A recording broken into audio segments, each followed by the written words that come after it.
या देवी सर्वभूतेषु मां शक्तिरूपेण संस्थिता।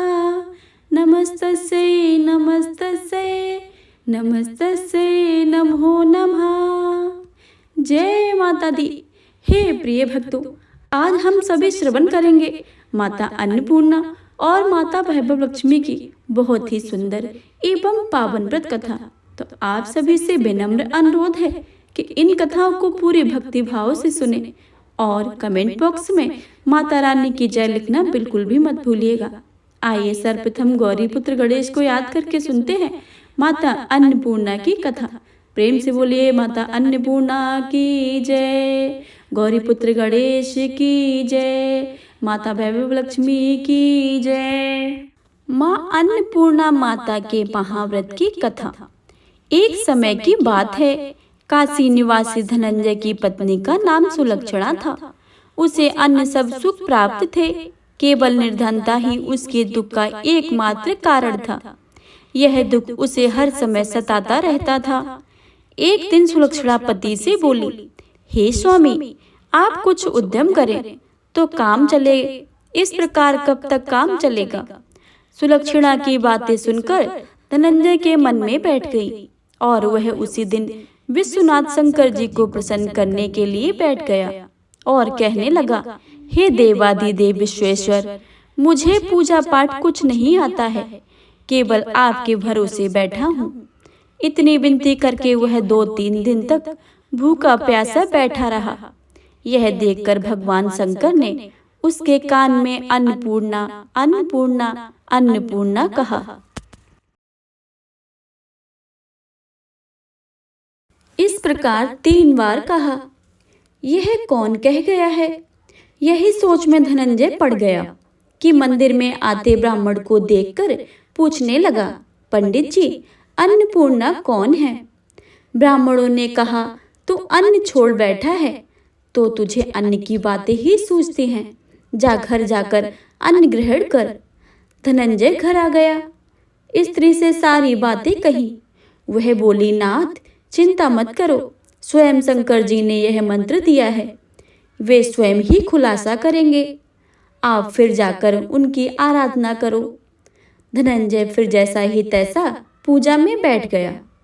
रात्रि में शंकर जी ने आज्ञा दी कि तू कहाँ, तू पूर्व दिशा में चला जा। वह अन्नपूर्णा का नाम जपता रहता और रास्ते में फल खाता जाता, झरनों का पानी पीता जाता। इस प्रकार कितने ही दिनों तक चलता गया। वहां उसे सोने चांदी सी चमकती वन की शोभा दिखने में आई। सुंदर सरोवर देखने में या उसके किनारे कितनी ही अप्सराएं झुंड बनाए बैठी थी।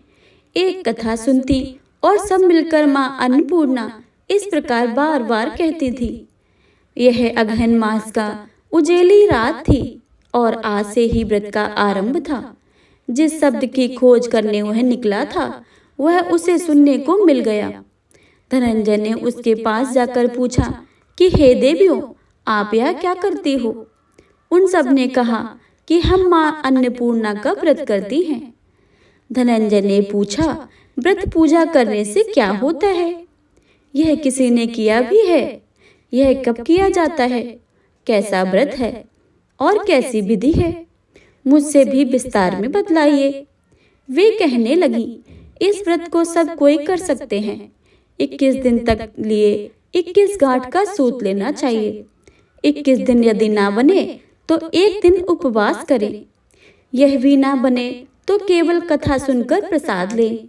निराहार रहकर कथा करें। कथा सुनने वाला कोई ना मिले तो पीपल के पत्तों को रखकर सुपारी या घृत कुमारी वृक्ष को सामने दीपक को साक्षी करके सूर्य, गाय, तुलसी या महादेव को बिना कथाएं सुने मुख में दाना न डालें। यदि भूल से कुछ पड़ जाए तो एक दिवस फिर उपवास करें। व्रत के दिन क्रोध ना करें और झूठ न बोलें।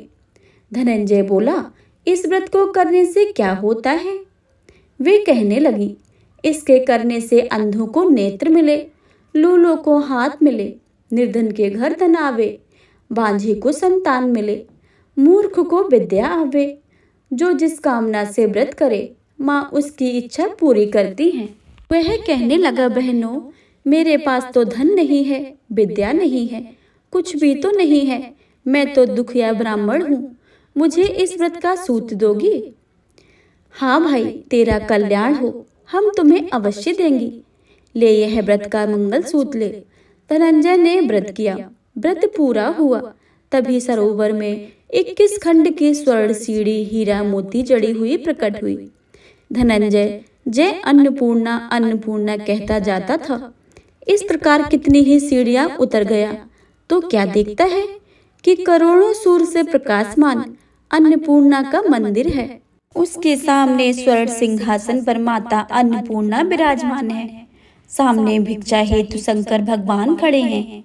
देवंगनाएं चौर ढुलाती हैं। कितनी ही हथियार बांधे पहरा दे रही हैं। धनंजय दौड़कर जगदम्बा के चरणों में गिर गया। देवी उसके मन का कलेश जान गई। धनंजय कहने लगा कि माता, आप तो अंतर्यामिनी हो, आपको अपनी दशा क्या बताऊं? माता बोली, मेरा व्रत किया है, जा संसार तेरा सत्कार करेगा।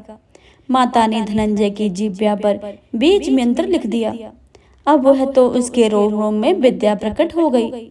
इतने में क्या देखता है कि वह काशी विश्वनाथ के मंदिर में खड़ा है। माँ का वरदान लेकर धनंजय घर आ गया। सुलक्षणा से सारी बातें कही। माता जी की कृपा से उसके घर में संपत्ति उमड़ने लगी। छोटा सा घर बहुत बड़ा गिना जाने लगा। जैसे शहद के छत्ते में मक्खियां जमा होती हैं, उसी प्रकार अनेक सगे संबंधी आकर उनकी बड़ाई करने लगे। कहने लगे, इतना धन और इतना बड़ा घर, सुंदर संतान नहीं तो इस कमाई का कौन भोग करेगा? सुलक्षणा से संतान नहीं है, इसलिए तुम दूसरा विवाह कर लो। अनिच्छा होते हुए भी धनंजय का दूसरा विवाह करना पड़ा और सती सुलक्षणा को सौत का दुख उठाना पड़ा। इस प्रकार दिन बीतते गए। फिर अगहन मास आया। नए बंधन में बंधे पति पत्नी ने सुलक्षणा से कहा कि हम व्रत के प्रभाव से सुखी हुए हैं, इस कारण यह व्रत नहीं छोड़ना चाहिए। यह माता जी का प्रताप है जो हम इतने संपन्न और सुखी हैं। सुलक्षणा की बातें सुनकर धनंजय उसके यहाँ आया और व्रत में बैठ गया। नहीं बहू को इस व्रत की खबर नहीं थी। वह धनंजय के आने की राह देख रही थी। दिन बीतते गए और व्रत पूर्ण होने में 3 दिवस ही बाकी थे कि नहीं बहू को खबर पड़ी कि उसके मन में ईर्ष्या की ज्वाला दहकने लगी। सुलक्षणा के घर जा पहुंची और उसने वहां भगदड़ मचा दी। वह धनंजय को अपने साथ ले गई। नए घर में धनंजय को थोड़ी देर के लिए निद्रा भी न आए। इस समय नई बहू ने उसका व्रत का सूत तोड़कर आग में फेंक दिया। अब तो माता जी का क्रोध जाग गया। घर में अकस्मात आग लग गई। सब कुछ जलकर खाक हो गया। सुलक्षणा जान गई और पति को फिर अपने घर ले आई। नई बहू रूठकर पिता के घर जा बैठी। पति को परमेश्वर मानने वाली सुलक्षणा बोली, नाथ, घबराना नहीं, माता जी की कृपा अलौकिक है। पुत्र कुपुत्र हो जाता है पर माता कुमाता नहीं होती है। अब आप श्रद्धा और भक्ति से आराधना शुरू करो, वे जरूर हमारा कल्याण करेंगी। धनंजय फिर माता के पीछे पड़ गया।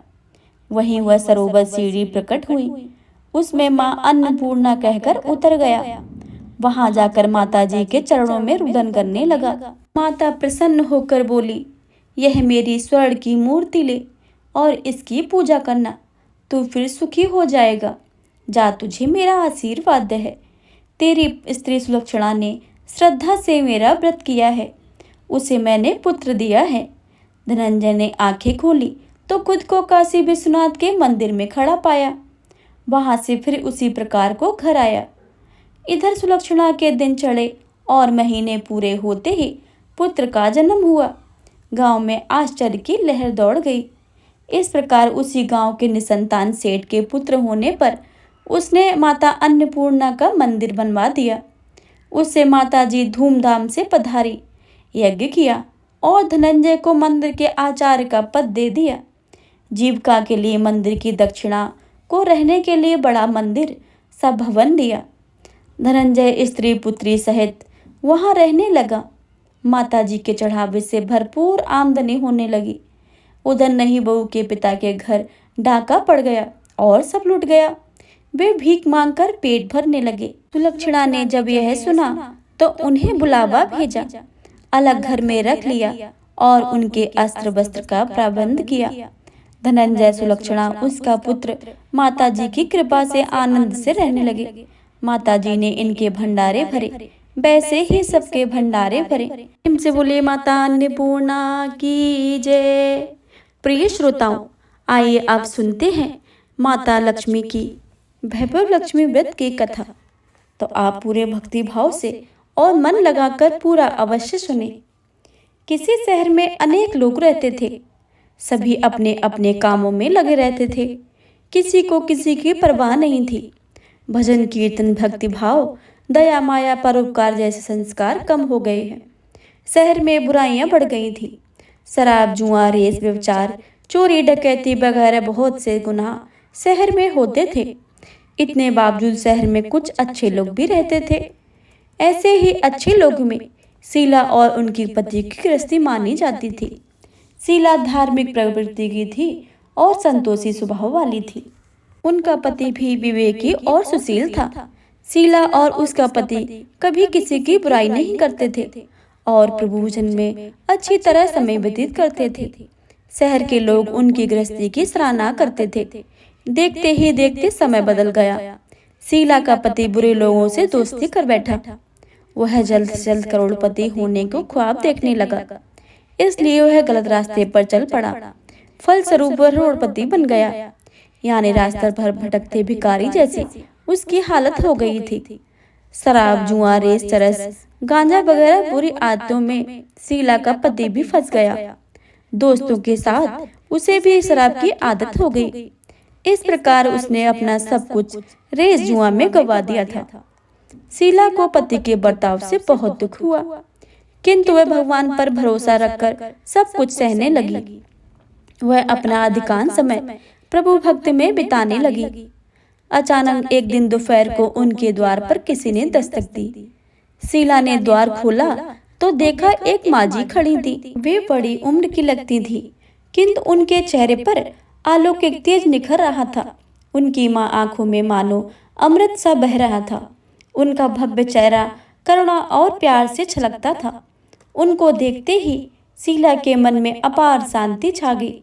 वैसे शीला इस माजी को पहचानती न थी, फिर भी उनको देखकर शीला के रोम रोम में आनंद सा छा गया।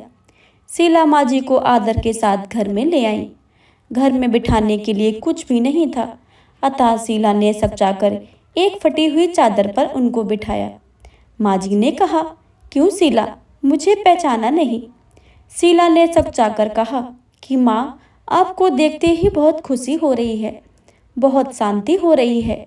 ऐसा लगता है कि मैं बहुत दिनों से जिसे ढूंढ रही हूँ वो आप ही हैं, पर मैं आपको पहचान नहीं सकती। माजी ने कहा, क्यों मुझे भूल गई? हर शुक्रवार को लक्ष्मी जी के मंदिर में भजन कीर्तन होते हैं, तब मैं भी वहाँ आती हूँ। वहाँ हर शुक्रवार को हम मिलते हैं। पति गलत रास्ते पर जब से चला गया तब से शीला बहुत दुखी हो गई थी और दुख की मारी लक्ष्मी जी के मंदिर में भी नहीं जाती थी। बाहर के लोगों के साथ नजर मिलाते उसे शर्म लगती थी। उसने याददाश्त पर जोर दिया, पर माजी याद नहीं आ रही थी। तभी माजी ने कहा कि तू लक्ष्मी जी के मंदिर में कितने मधुर भजन गाती थी, अभी अभी तू दिखाई नहीं दी, इसलिए मुझे हुआ कि तू क्यों नहीं आती है, कहीं बीमार तो ना हो गई। ऐसा सोचकर मैं तुझसे मिलने चली आई। माजी के अति प्रेम भरे शब्दों से शीला का हृदय पिघल गया। उसकी आंखों में आंसू आ गए। माजी के सामने वह बिलक बिलक कर रोने लगी। यह देखकर माजी शीला के नजदीक सिर गए और उसकी सजगती पीठ पर प्यार भरा हाथ फेरकर सांत्वना देने लगी।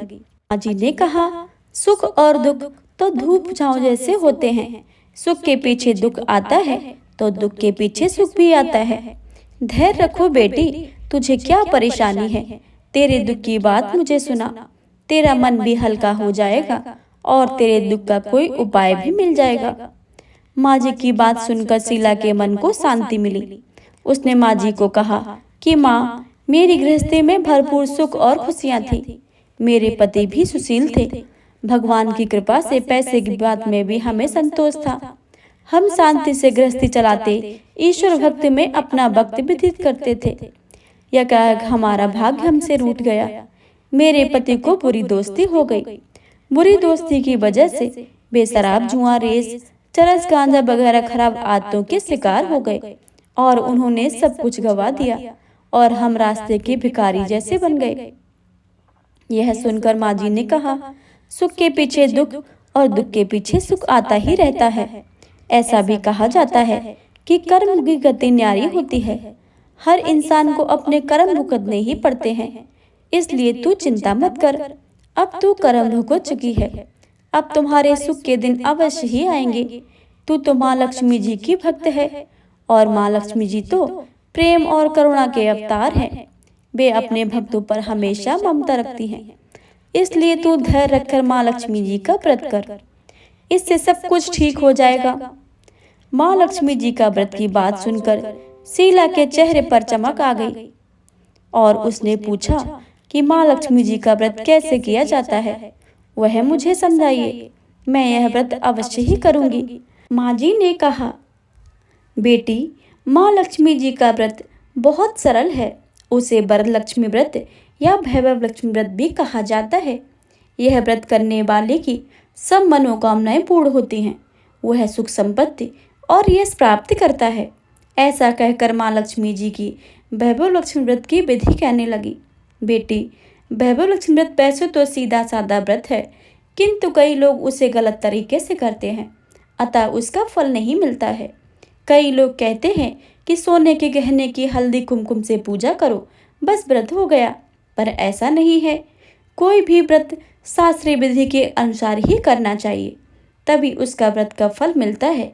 सच्ची बात यह है कि सोने के गहने का विधि से पूजन करना चाहिए। व्रत की उद्यापन विधि भी शास्त्रीय विधि से ही करनी चाहिए। यह व्रत शुक्रवार को करना चाहिए। प्रातःकाल स्नान करके स्वच्छ कपड़े पहनो और सारा दिन मन में जय माँ लक्ष्मी का मन में रटन करते रहो। किसी की चुगली नहीं करनी चाहिए। शाम को पूर्व दिशा में मुंह रख सके आसन पर बैठ जाओ। सामने पाटा रखकर उस पर रुमाल रखो। रुमाल पर चावल का छोटा सा ढेर करो। उस ढेर पर पानी से भरे तांबे का कलश रखकर कलश पर एक कटोरी रखो। उस कटोरी में एक सोने का गहना रखो। सोने का ना हो तो चांदी का चलेगा, चांदी का ना हो तो नगद रुपए भी चलेगा। बाद में घी का दीपक जलाकर अगरबत्ती सुलगा कर रखो।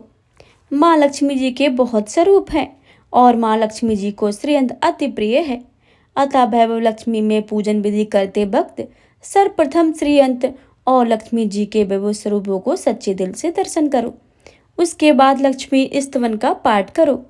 बाद में कटोरी में रखे गहने या रुपए को हल्दी कुमकुम और चावल चढ़ाकर पूजा करो और लाल रंग का फूल चढ़ाओ। शाम को कोई मीठी चीज बनाकर उसका प्रसाद रखो। ना हो सके तो शक्कर गुड़ भी चल सकता है। फिर आरती करके 11 बार सच्चे हृदय से जय माँ लक्ष्मी बोलो। बाद में 11 या 21 शुक्रवार व्रत करने का दृढ़ संकल्प माँ के सामने करो और जो आपकी मनोकामना हो वह पूरी करने के लिए माँ जी से विनती करो। माँ का प्रसाद बांट दो और थोड़ा प्रसाद अपने लिए रखो। अगर आप में शक्ति हो तो सारा दिन उपवास रखो और सिर्फ प्रसाद खाकर शुक्रवार का व्रत करो। अगर ना शक्ति हो तो शाम को प्रसाद ग्रहण करते समय एक समय खाना खा लो। अगर थोड़ी भी ना शक्ति हो तो 2 बार भोजन कर सकते हैं। बाद में कटोरी में रखा गहना या रुपए ले लो। कलश का पानी तुलसी या क्यारी में डाल दो और चावल पक्षियों को डाल दो। इस तरह शास्त्रीय विधि से व्रत करने से उसका फल अवश्य ही मिलता है। इस व्रत के प्रभाव से सब प्रकार की विपत्ति दूर होकर आदमी माला माल हो जाता है। संतान ना हो तो संतान प्राप्ति होती है। सौभाग्यवती स्त्री का सौभाग्य अखंड रहता है। कुमारी लड़की को मनभावन पति मिलता है। शीला यह सुनकर आनंदित हो गई। फिर पूछा, माँ जी, आपने वैभव लक्ष्मी जो शास्त्रीय विधि बताई है मैं वैसे अवश्य ही करूंगी, किंतु उसकी उद्यापन विधि किस तरह करनी चाहिए यह भी कृपा करके मुझे सुनाइए। माँ जी ने कहा, 11 या 21 जो मन्नत मानी हो उतने शुक्रवार यह वैभवलक्ष्मी व्रत पूरी श्रद्धा और भावना से करना चाहिए। व्रत के आखिरी शुक्रवार को खीर या नैवेद्य रखो। पूजन विधि हर शुक्रवार को करते हैं वैसी ही करनी चाहिए। पूजन विधि के बाद श्रीफल तोड़ो और कम से कम 7 कुमारी या सौभाग्यशाली स्त्रियों को कुमकुम का तिलक करके वैभवलक्ष्मी व्रत की एक पुस्तक उपहार में देनी चाहिए और सबको खीर का प्रसाद देना चाहिए। फिर धन लक्ष्मी स्वरूप वैभवलक्ष्मी स्वरूप माँ लक्ष्मी जी की छवि को प्रणाम करें और माँ लक्ष्मी जी का यह स्वरूप वैभव देने वाला है। प्रणाम करके मन ही मन भावुकता से माँ लक्ष्मी जी की प्रार्थना करते वक्त कहें कि हे माँ धन लक्ष्मी, हे माँ वैभव लक्ष्मी, मैंने सच्चे हृदय से आपका व्रत पूर्ण किया है, तो माँ हे हमारी मनोकामनाएं पूर्ण करो, हमारा सबका कल्याण कीजिए। जिसे संतान न हो उसे संतान देना, सौभाग्यशाली स्त्री का सौभाग्य अखंड रखना, कुमारी लड़की को मन भावन पति देना। आपका यह चमत्कारी वैभवलक्ष्मी जो सा करे उसकी सब विपत्ति दूर करना, सबको सुखी करना। हे माँ, आपकी महिमा अपरंपार है। माँ जी के पास से वैभवलक्ष्मी की शास्त्रीय विधि सुनकर शीला भविभोर उठी। उसे लगा मानो सुख का रास्ता मिल गया हो।